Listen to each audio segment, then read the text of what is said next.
стално снимаме прилог, ќе те иде.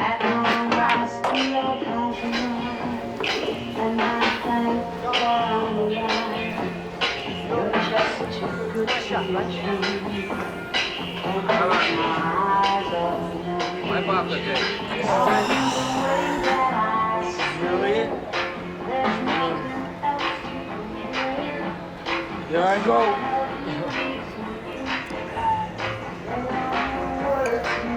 Здраво, джентлмени. Здраво, господа. Здраво, драги дами. Том Форд, еден од најпознатите светски стилисти, рекол дека модата е став, не е само парче облека, а стилот начин како да се саморепрезентирате во светот. Верувајте, кога вие го негувате својот стил, придонесувате за себе, а придонесувате и за светот околу вас, да го направиме светот подобро место за живење. Ќе се запрашате и ќе си речете, може би е вистина, нели? Останете со мене, јас ќе ве однесам низ историјата на светската мода. На здравје.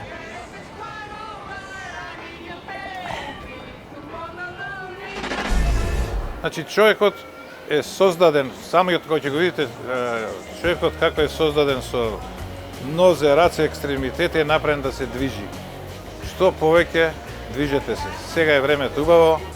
И оваа година имаме и почист воздух, одете во природа, заборајте ги автомобилите кога не треба, кога не мора да ги возите. Шетајте. Движењето е најважно за здравјето. И се разбира, имаме одлична медитеранска храна. Место да взимате апчиња и некои други имуномодулатори, витамини, минерали, се тоа го има во храната. Хранете се и најважно е психата. Смејте се, кажувајте вицои, кажувајте случки, радувајте се, особено радувајте се на вашите блиски во фамилијата и радувајте се на туѓата среќа. Немој да им завидувате. Тие што се радуваат на туѓата среќа, што имаат љубов, тие живеат подолго и поздраво и имаат поисполнет живот.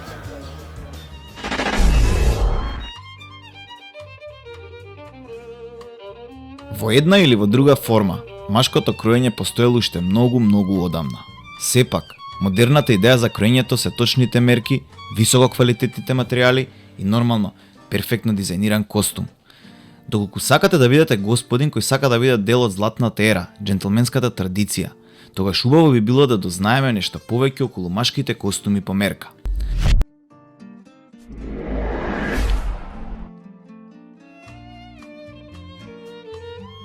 Со векови, единствените луѓе кои можеле да си дозволат перфектно изработен костум по мерка биле членовите на кралското семејство и благородниците. Овие луѓе секогаш морале да изгледаат перфектно пред се поради нивната позиција и тие не биле поштедени од трошењето на пари за материјали и изработка.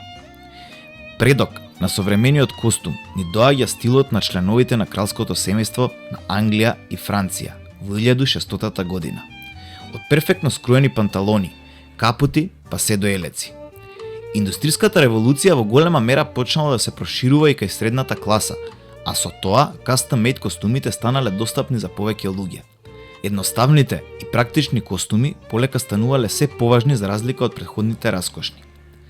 Една од најзначајните дополнувања во оваа викторијанска ера биле вратоврските, кои што станале стандарден аспект на формалниот бизнис изглед. Како што средната класа се повеќе и повеќе продолжувала да расте, така се зголемувал и бројот на нарачки на костуми. До средината на 20 век, речиси секој обичен човек бил облечен во костум и шапка за на работа. Како што напредувал векот и како се развивала технологијата, фабричките костуми станувале се популарни со цел да се остане во чекор со побарувачката. Меѓутоа денеска луѓето се повеќе ги откриваат предностите на рачно изработениот костум по мерка. Кога станува збор за фит изглед, стил и издржливост, дефинитивно нема ништо подобро од custom-made костум. Секој дело кое е направено по мерка е пред се уникатно, ви дава само доерба и ви издвојува од другите. Оделата по мерка се создадени за мажи кои внимаваат на својот изглед и го избираат квалитетот како приоритет. За еден костум да изгледа убаво, најбитно пред се е да има совршен фит. Предноста е во тоа што ви учествувате во изборот на вашиот материјал со помош на стручен консултант. Материјалот треба да е изработен од природни суровини, како што се волна, свила или пак кашмир. Оделата направени по мерка се најдобрите одела во светот и никој нема никогаш да го има истиот фит како вашиот. Ќе го изразите вашиот стил на секој настан на кој што учествувате. Луѓето ќе знаат дека го цените квалитетот и врвната изработка и секако да не заборавиме на мокта и самодовербата која доаѓа со секое оддело направено по мерка. Денеска живееме во едно динамично време. Еден модерен господин има голем број на обврски и го цени своето време. Кога правите костум по мерка, за помалку од еден час ја имате дефинирано вашата нарачка и вашите мерки се земени без никакви гужви по локалните продавници и непријатни ситуации.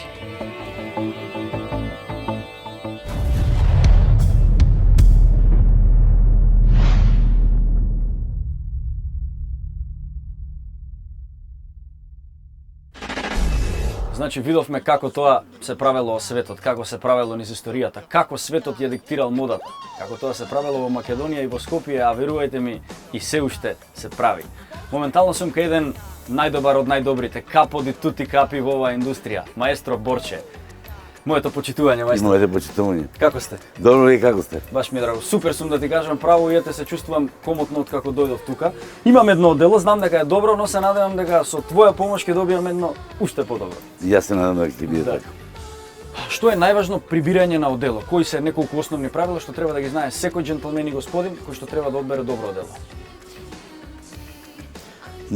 Треба да знае прво намената на оделото. Секој одел си има своја намена. Точно.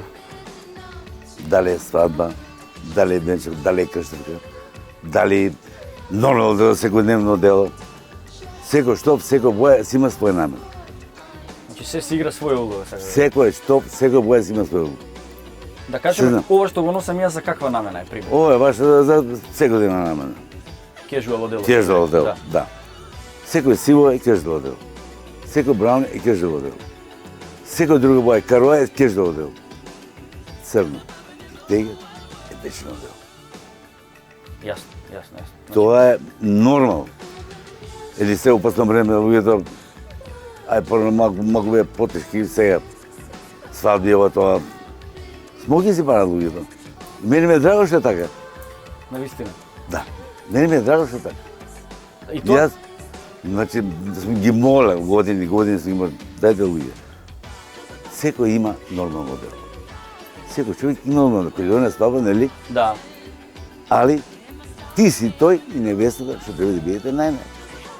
Ве молам, направете смоги. Малце луѓето тоа тешко прифатија, ама јас сакам утре да носам. Може си го носиш и утре, и заутре, и години, и многу години. Зошто? Да. Имаш крстев, имаш прием, имаш кафани, ресторани, дружба. Да, на крај крајот други свадби нели? Други свадби има, Да. така? Секој се носи тоа.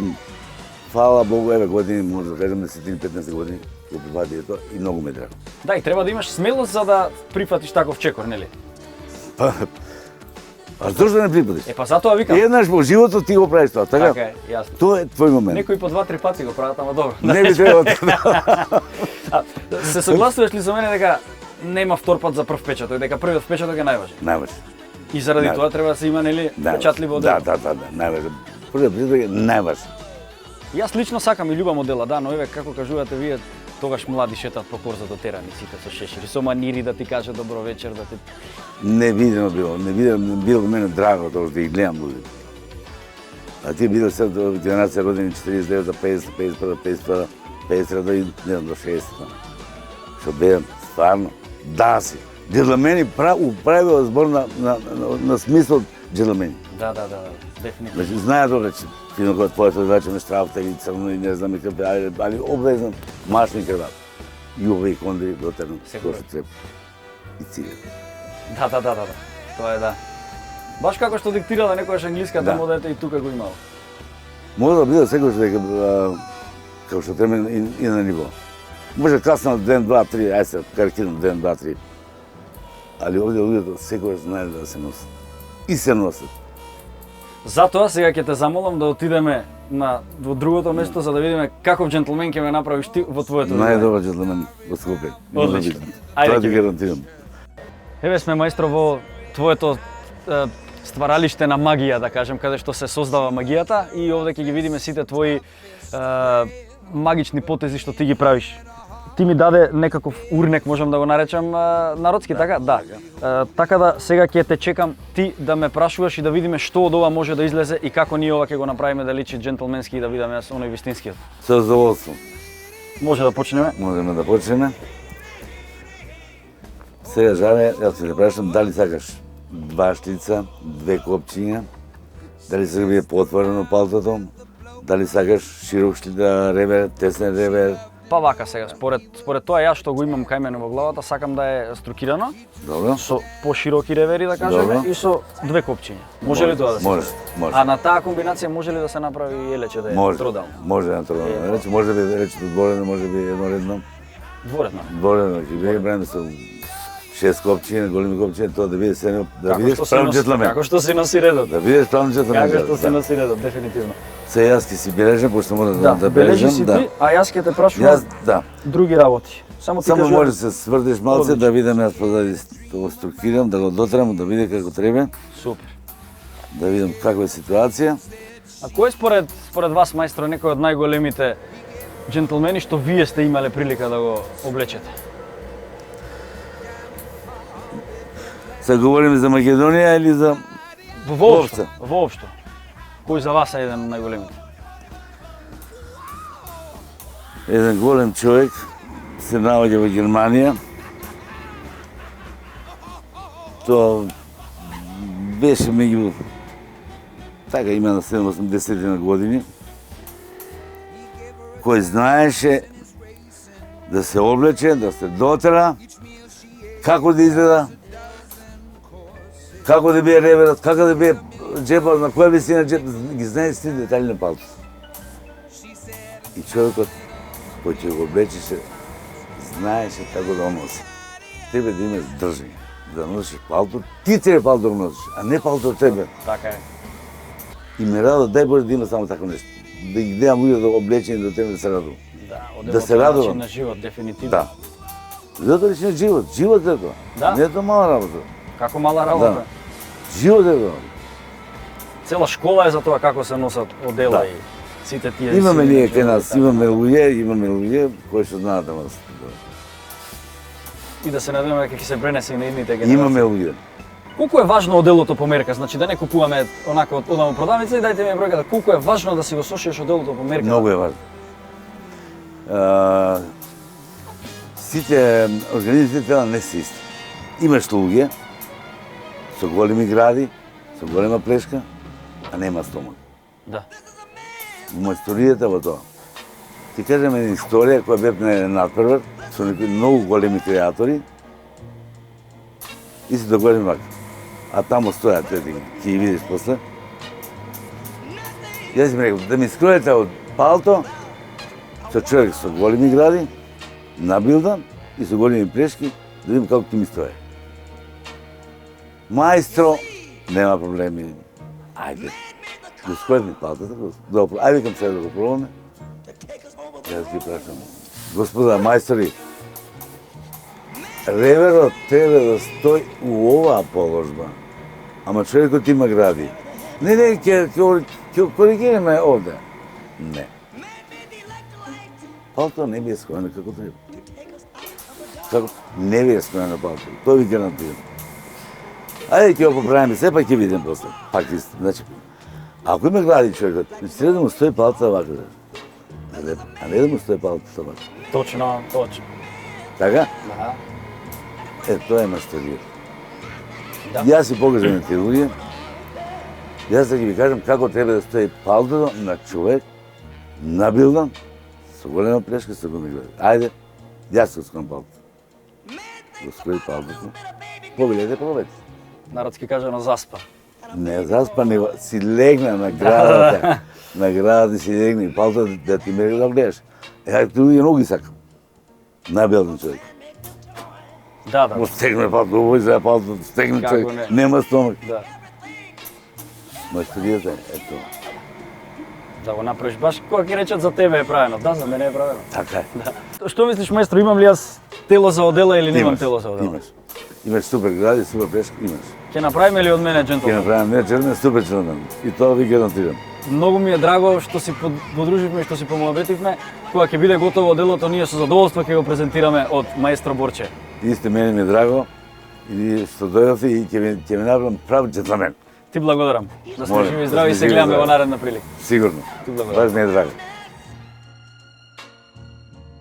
Негувајте модата за да ви биде убав животот. Бе молам. Увек да негувате модата. И секогаш ќе биде убав во живот.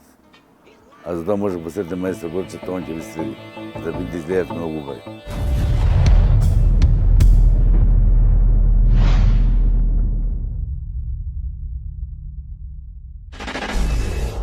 После толку добри муабети за модата, мислам дека сите ние научивме по нешто, но јас пак ќе повторам и се надевам нема да ви станам досаден со поговорката дека начинот да се облечеш е да се изразиш без да проговориш.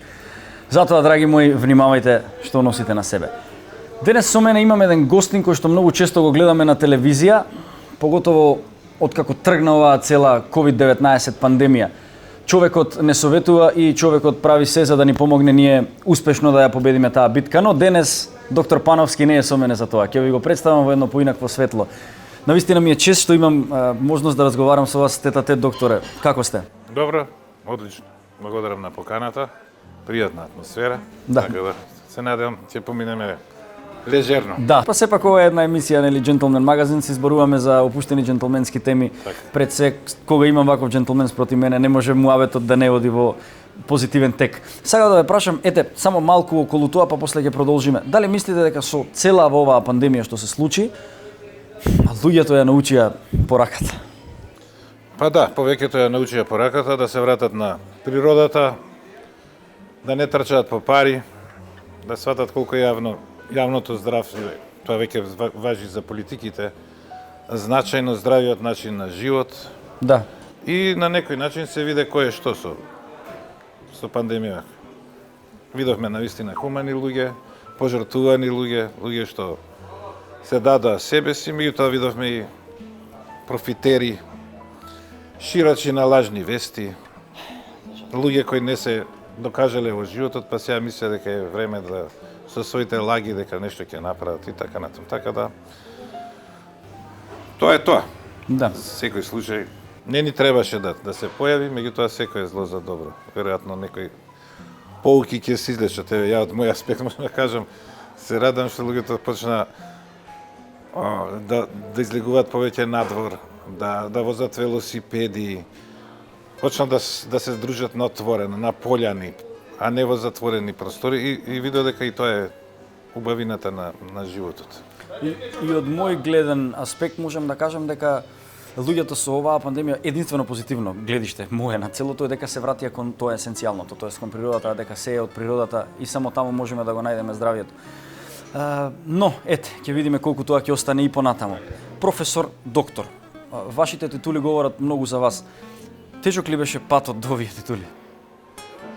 Па зависи, ако знаете што сакате. Мислам дека треба трпение во медицината, подолго трае студирањето, меѓутоа е интересен факултетот, многу другари, многу пријатели, многу кога одите на тие визити на вежби, па сте имам толку да кажувам, кој ќе седнам со некого, можам да ги забавувам само тоа што сум, доста памтам, и бидејќи ги прераскажувам тие работи, можам да ви кажам сега што се случило на вежби, кој пациент како реагирал во разни состојби, што му кажал на асистентот, на докторот, и потоа се тоа како што следува понатаму. Значи, има доста животни приказни кои ви се случуваат за време на студирање и јас тоа секогаш го поврзувам и дури им ги раскажувам на студентите на моите предавања. Тие работи, бидејќи на тој начин многу работи ќе запамтат. Така да медицината, иако изгледа странно, може многу лесно, ја тоа го правам,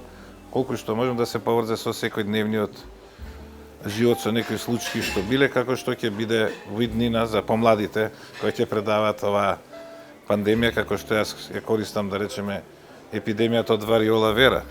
Кога ќе им кажам неколку збора на студентите што се случило во 70-тора, веќе знам дека сум го привлекол вниманието и иако таа можеби не е тема, меѓутоа некој друг вирус и ќе ме слушаат. Така да интересно е. Нормално има специализација, кај мене се погоди така да не можев да кажам нема врски, да не биде вулгарно, меѓутоа така е. Да додам на клинички предмети, инаку сакав гинекологија, педиатрија, имав шанси да влезам, не влегов. Имав 2 деца, а имав 24 години, близнаци, кои беа мали, и гледав по секоја цена да се вработам, па се вработив тука, кај што се вработив, кај што е полесна работата, да се разберем. Значи, работа во лабораторија на институт не може да се спореди со работа на клиника, сепак вие избирате кога ќе работите. Може да си отидете у 6 навечер да правите експеримент, може преку ден, може па ич да не правите. Така да се на клиника ве тераат пациентите. Значи помалце контактот со пациенти и многу сакав да работам како наставник, бидејќи сум од фамилија на просветни работници, професори, и тоа и брат ми беше професор на електро, се пензија, и моите родители беа професори на факултети, така да, иако не од медицината, јас сум прв доктор, така да сакав да работам со студенти и тоа ми исполнува, особено наставата. Често знам јас да кажам, но и така го кажува историјата, дека джентълменството е нешто каде што ние повеќе се вложуваме за другите, нели? И мислам дека наставата, тоест да си професор, да имаш таа благородна професија на другите, да им даваше комплетно джентълменски и потполно уживање. Па сега ќе ве прашам дали повеќе уживате во улога на доктор или во улога на професор? Без конкуренција во улога на професор, бидејќи видите кога сте во улога на доктор, кој ја прашуваат, гледате разни трагедии, маки, треба да донесете одлука, да одговорите. Овде сте сепак свој човек. Голема одговорност на професорот, меѓутоа сепак сами го планирате тоа што ќе го кажете и како ќе го водите. Еве, вие сте актер, значи јас нешто ако сум сакал да бидам актер, можам да бидам актер дека го држам предавањето. Може и да глуми малце. Личи малце на глума, ако сакате да ги привлечете, па да ги натерате да се смеат, да прашуваат, да ги се отпуштат. Така да тоа се е интересно. За жал оваа година видов колку тоа ми фали преку онлайн е сосема друго, иако годинава заради мојата популарност имам најголем аудиториум. Замислете се пријавуваат по 150 луѓе, ќе видам доле пријавени. Добро. На предавање, иако не морат, никој не ги запишува на час, зашто сега знаете кај нас мода, и се слушаат онлайн, а кога ги држам редовните предавања доаѓаат по 20-30. Студенти до 50. Ве разбирам, да. А тоа е многу поинтересно кога е директно настава, се надевам. Мојата последна година е од септември почнува учебна, пред да се пензионирам, дека ќе биде, сигурен сум дека ќе биде во физичко присуство и ја уживам во предавање. Значи може да држам предавања по 3-4 часа на ден без никаков проблем, не само на студенти, тука се специализанти и постдипломци, а бидејќи сум го научил тој занат, по тоа сум, да речам, можам да се пофалам, знам да оценам што е битно, што е небитно и да го привлечам вниманието на аудиториумот. Уште на времето, 90-тите години, сум го привлекол вниманието и на фармацевските компании. Не македонските, пред се овие што биле од други држави, така да сум држал и предавања комерцијални, бидејќи треба некако да се издржуваме за таа работа за која се бавам антибиотици, а потоа кога почнам малце со политика, тоа е кај нас, тоаш ме приметија и нашите компании, па почна да ме ангажираат и за стручни работи. Така да интересен тој. Најмногу кога сум работел во лабораторија, сум истражувал медицината, било до 2002. Потоа кога станав заменик министер, директор на фондот, почна и медиумите да ме викаат и нашите домашни компании за тоа што сум го работел претходно. А ја тогаш веќе не работев толку многу, меѓутоа на тој начин ме препозна и така да сум настапувал на телевизија и пред тоа, ама се ова ескалираше со ковид. Да, баш така. Сега сте супер ултра популарен, може да се каже. Да, за жал за доцнето популарен, да бев на ваши години така популарен. Ке беше друго, не? Сам да ве прашам, затоа што ете гледам дека некако имате уметничка искра во вас. Колку доктор Пановски го има задржано детето во себе од некогаш до сега? Па, мислам комплетно, ја не можам да, ја кој ќе видам колку години имам, И ќе викаме што се разликувам од што сум бил порано. Мислам дека повеќе сум дете сега, отколку послободен сум, повеќе можам да се изразам полесно и така натаму. Значи немам некои стеги или кога играме тенис, уште играме, особено двојки, кои ќе почнеме да се караме. И ми личат на деца на кои гледам од двор кога се караат, дали било гол, не било, ние дали било аут. Баш така. И се караат луѓе на 60-70 години за топката, била или не била, и 5 дена ќе зборат за тоа и така натаму. Значи тоа е детето тука излегува, да, така да мислам дека не, еве ја имам 5 деца со од 40 до 12 години. Разликата е на децата и мислам со нив многу лесно можам да се прилагодам, а и постојано сум бил со деца. Еден цитат од безвременската книга што јас ја цело време апелирам да се препрочитува, Малиот принц, Так. каде што вика дека сите некој сме биле деца, само што често возрастните забораваат на тоа. А гледам дека вие сте човек што не заборавил и тоа е можеби едно од најголемите богатства. Да, значи тоа што сум го правил на 20 години и сега го правам дури и повеќе. Со велосипед, да пешачам, да се дружам, да играм и така натаму. Тоа е најубавото. Мислам истото, не гледам разлика.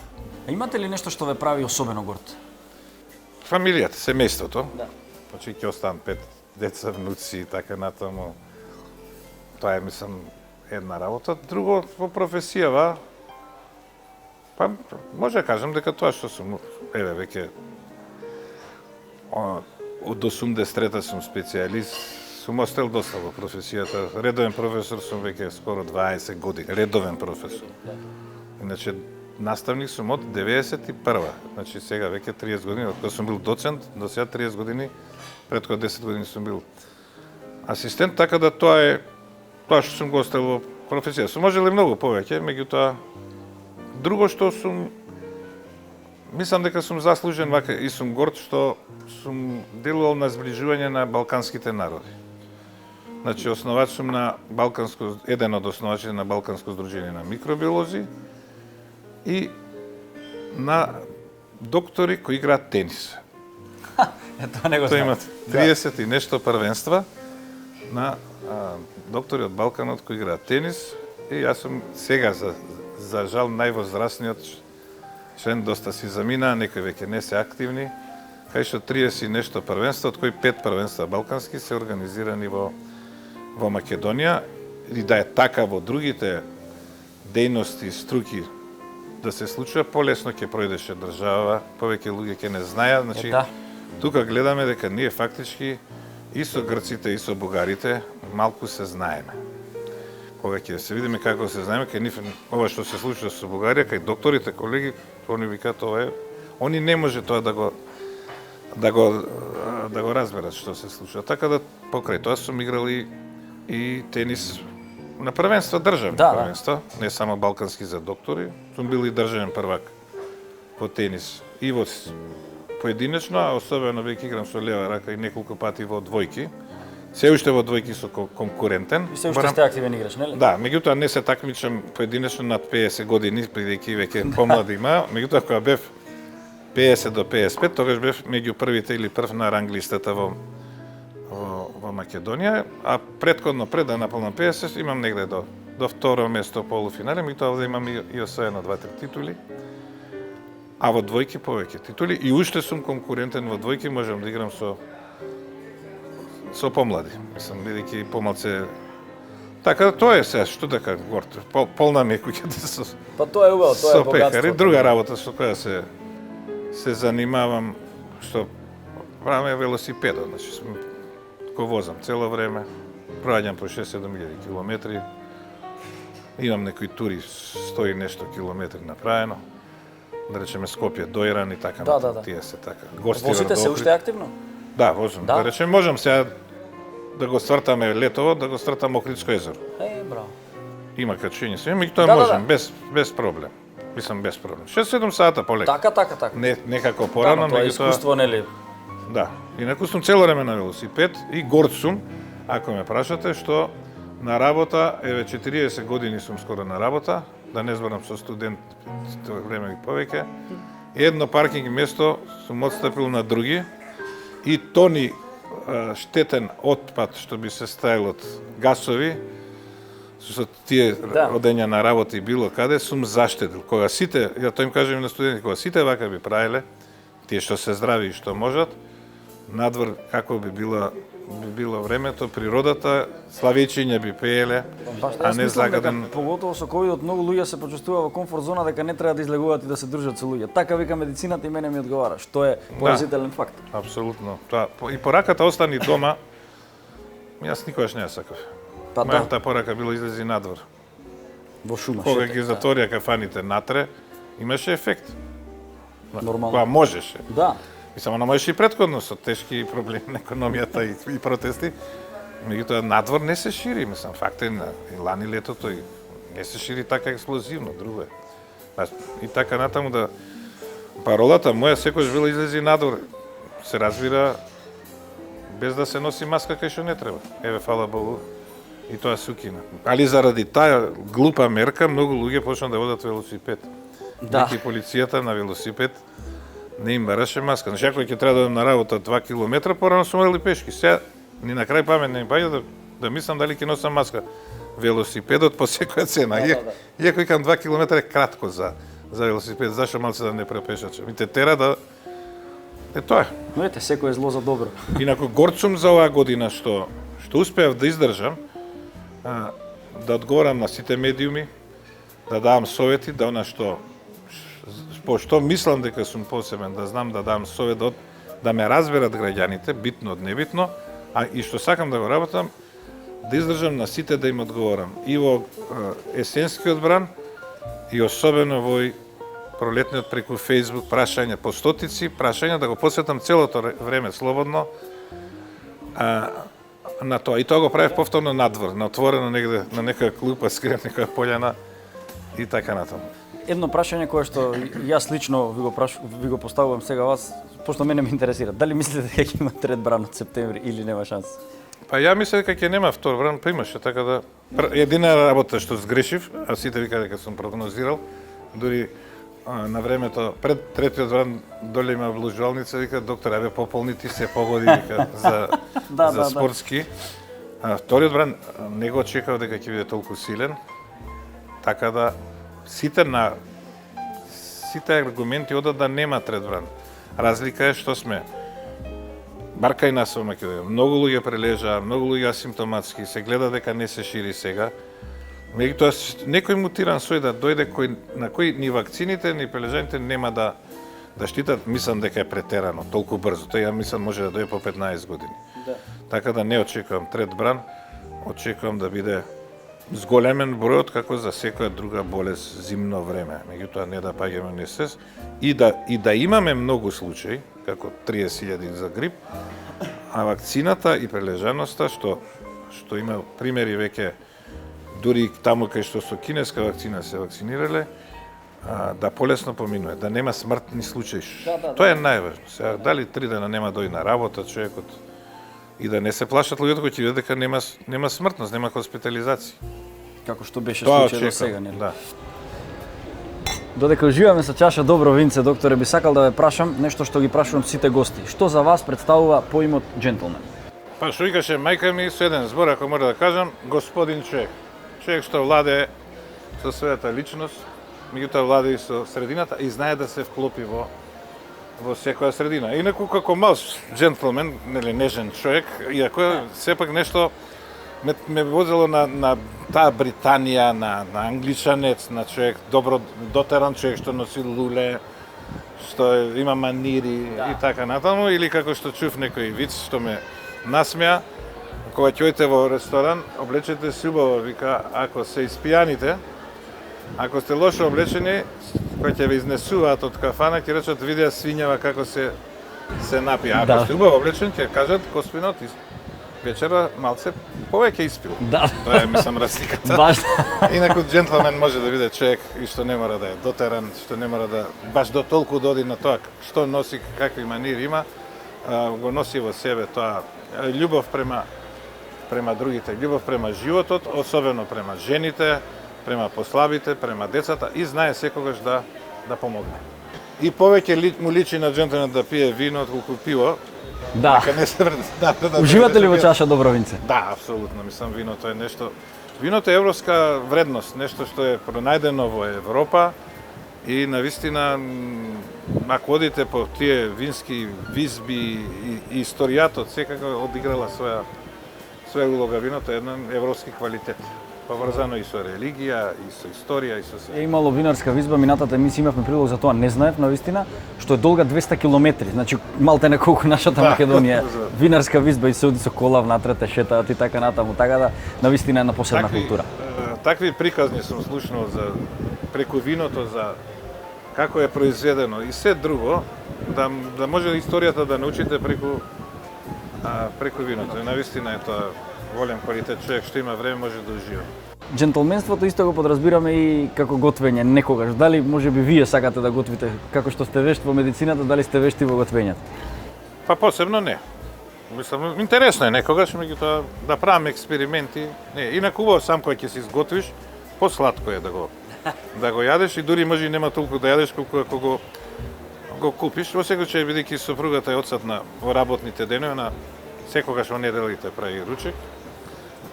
Понекогаш се случува, особено доручек, да подготвам ручек, иако ќерките веќе почна сами да спремаат некои полесни јадења. Да речеме, веќе не варам макарони, супа и така натаму, они подобро ги прават. Има кој да прави, да. За мајлево испржи хлебчиња.